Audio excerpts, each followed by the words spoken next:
আজকে সকালে ঘুম থেকে উঠেই দেখলাম আকাশটা বেশ মুখ ভার করে আছে আর ঝিরিঝিরি বৃষ্টি পড়ছে। বৃষ্টি আমার এমনি বেশ ভালোই লাগে, কিন্তু যেসব মানুষরা বাইরে কাজ করে তাদের জন্য আবার খারাপও লাগে যে এই বৃষ্টির ওয়েদারে কীভাবে তারা বাইরে কাজ করবে। যাক, সাত পাঁচ ভেজে আর লাভ নেই, সকাল সকাল উঠে নিজের কাজ শুরু করে দিলাম। সকালে বৃষ্টিটা একটু কম ছিল, তখন শাশুড়ি মা ফুলগুলোকে তুলে রেখেছিলেন। আর তারপর আমিও সকালবেলা স্নান সেরে প্রতিদিনের মতো আগে চলে আসলাম পুজো দিতে। সত্যি বলতে কি, সকালবেলা স্নান করে পুজো দিয়ে তারপর ঘরের অন্য অন্য কাজ করতে আমার সবথেকে বেশি ভালো লাগে। কারণ আমার মনে হয় যেন মনে একটা অন্যরকম শান্তি অনুভব হয়। আর আমার সবথেকে শান্তির জায়গা, প্রিয় জায়গা এই ঠাকুরঘর। পুজো সেরে সোজা চলে আসলাম রান্নাঘরে। সকলের জন্য তাড়াতাড়ি ব্রেকফাস্ট বানাতে হবে, আর প্রতিদিন যেহেতু আমাদের রুটি হয় তাই আটাটাই আগে মেখে নিলাম সবার আগে। এদিকে দেখো, তোমাদের দাদাভাইকে দিয়ে একটা নারকেল ফাটিয়ে নিলাম। এই কাজটা কিন্তু ওকে দিয়েই করাই। আসলে আমার ভীষণ ভয় করে নারকেল ফাটাতে, মনে হয় কি দাঁটা যদি আমার হাতের ওপর লেগে যায় ফট করে। এই কাজটায় ও ভীষণই পারদর্শী। বেশ দেখো কি সুন্দর করে নারকেলটা তুলে দেয়। কি রান্না করব ভাবছিলাম, তারপর আজকে আবার নিরামিষ যেহেতু, তো ভাবলাম নারকেলটা যখন আছে তাহলে একটু ছোলার ডালই বানিয়ে নেওয়া যাক। তাই ছোলার ডালের জন্য প্রথমে লঙ্কা আর আদা একটু পেস্ট করে নিলাম। আর এদিকে ফোড়নে সাধারণত যেভাবে সবাই ছোলার ডাল বানায় আমিও সেভাবেই বানাই। তেজপাতা, সাদা জিরে, শুকনো লঙ্কা ফোড়নে দিয়ে নারকেলটাকে ভেজে নেব ভালো করে।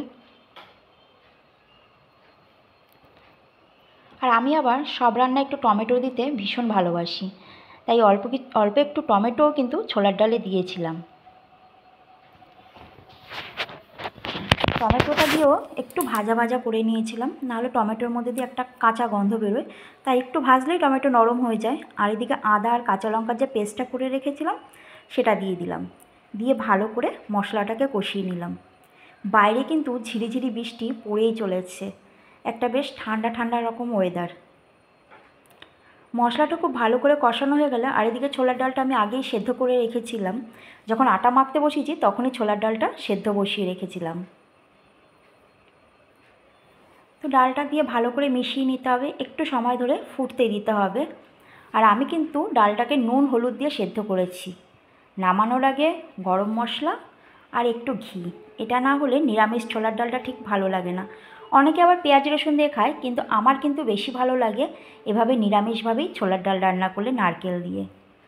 তো তোমরাও কি আমার মতো এইভাবেই ছোলার ডাল খেতে ভালোবাসো, নাকি পেঁয়াজ রসুন দিয়ে? যাই হোক, ছোলার ডাল তো কমপ্লিট হয়ে গেল, তারপর রুটি বানানোর পালা। সত্যি বলতে কি, রুটি বানাতে কিন্তু আমার একদমই ভালো লাগে না, কিন্তু আমাদের বাড়িতে প্রত্যেক দিন সকালবেলা রুটিটা মাস্ট। ম্যাক্সিমাম দিনই সবাই রুটিই খায়। তো হয়ে গেল আজকের ব্রেকফাস্ট, রুটি, ছোলার ডাল আর আম। সবাইকে দিয়ে দিলাম খেতে, নিজেও সাথে করে নিলাম ব্রেকফাস্ট। খাওয়া দাওয়া সেরে ছেলে আর ছেলের বাবা চলে যাচ্ছে, স্কুলে যাচ্ছে। আজকে আবার ছেলের স্কুলে রেজিস্ট্রেশন দেবে, তাই ওর বাবাই সাথে করে নিয়ে গেল।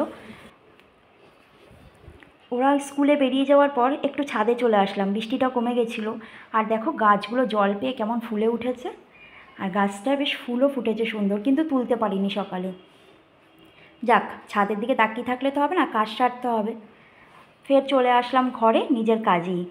দিকে ছেলে পড়তে বসে চলে যাওয়ার জন্য বিছানাটা পুরো অগোছালো হয়ে আছে, একটু ওর বিছানাটাকে ঠিক করে দিয়ে নিলাম।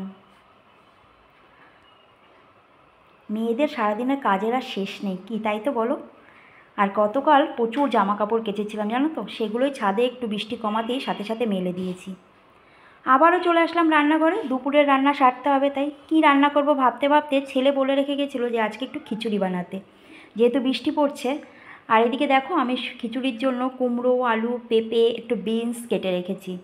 আর আজ যেহেতু নিরামিষ, তাই খিচুড়ির সাথে একটু আলু ভাজাই বানাবো। একটু বেগুনি হলে ভালো হতো, কিন্তু বেগুনি আর করলাম না, করলাম আলু ভাজাই। এদিকে দেখো, ডালটা সেদ্ধ করতে বসিয়ে দিয়েছিলাম। আর আমি কিন্তু খিচুড়ির মধ্যে কাঁচা সবজিগুলোই দিয়ে দিলাম। তোমরা কি আমার মতো কাঁচা সবজি দিয়ে করো, নাকি অনেকে আবার সবজি ভেজে কষিয়ে করে? কিন্তু আমি কিন্তু ডাল যখন আধা সেদ্ধ হয়ে আসে তখনই সবজিগুলো কাঁচাই দিয়ে দিই। আসলে আমার মাকে ছোটোবেলা থেকে আমি এভাবেই খিচুড়ি রান্না করতে দেখেছি, আর সত্যি বলতে কি খিচুড়ির স্বাদ হয় দারুণ। আর এদিকে দেখো, আমাদের বিল্লি রানী ঠান্ডা ঠান্ডা ওয়েদার পেয়ে বেশ সুন্দর ঘুম দিয়েছেন কিন্তু। আর খিচুড়ির ফোড়নটাও এদিকে ভেজে নিলাম। নারকেল, পেঁয়া দিয়েছি, শুকনো লঙ্কা, তেজপাতা, পাঁচফোড়ন, আর এই যে আমার খিচুড়ি হয়ে গেছে রেডি।